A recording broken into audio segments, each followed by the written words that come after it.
Hi, my name's Devon. I've been married for 25 years and I have a family of 6.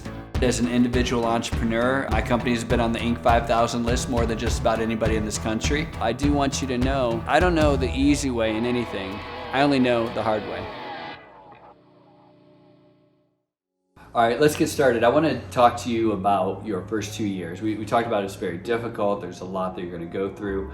One of the things I think is incredibly important, and the advice that I'd like to give you, is to be very open-minded as to what your company may or may not evolve into, and be shrewd along the way. And I say this because virtually every single company I've ever started or been involved with, when we started it from inception to what it looks like today, whether it's 2 years later or 10 years later, literally is nothing like it. The very first company I started, within 2 years, wasn't even selling the same product, wasn't even the same industry. It evolved into something absolutely, something totally different than what we originally started at. So you have to be very shrewd as you're growing your dream and growing your business. So, whether you're going to college and you start off in one field, you have to be open to what your talents are and what you get excited about.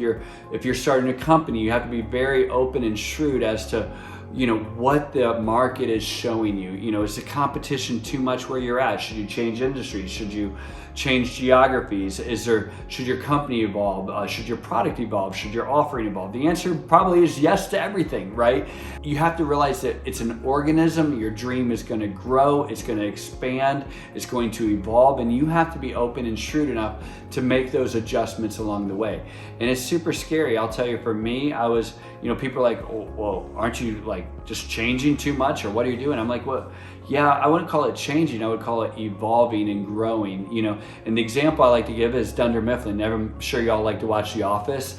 Everyone's like, well, the whole premise is that they all are built on this paper company. The paper's, the company's not going to make it, right? And it's this failing industry and this failing company, and they're all on this sinking ship. Well, Dunder Mifflin should be rocking it, not because paper is going anywhere, but because they should have evolved into building boxes, and Dunder Mifflin should have gone from a paper company to a box company. It would have been a great, easy evolution. They would have been on the forefront of it, but you have to evolve as a company.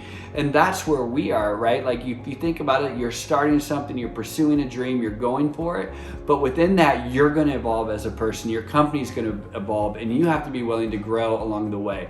So it's a challenge to you to be open to that change, be shrewd enough to identify it and make it. And it's a little scary. Everything that we're going to do is scary. Starting a company is scary, and change is scary. But it's the hard way. It's the way I know.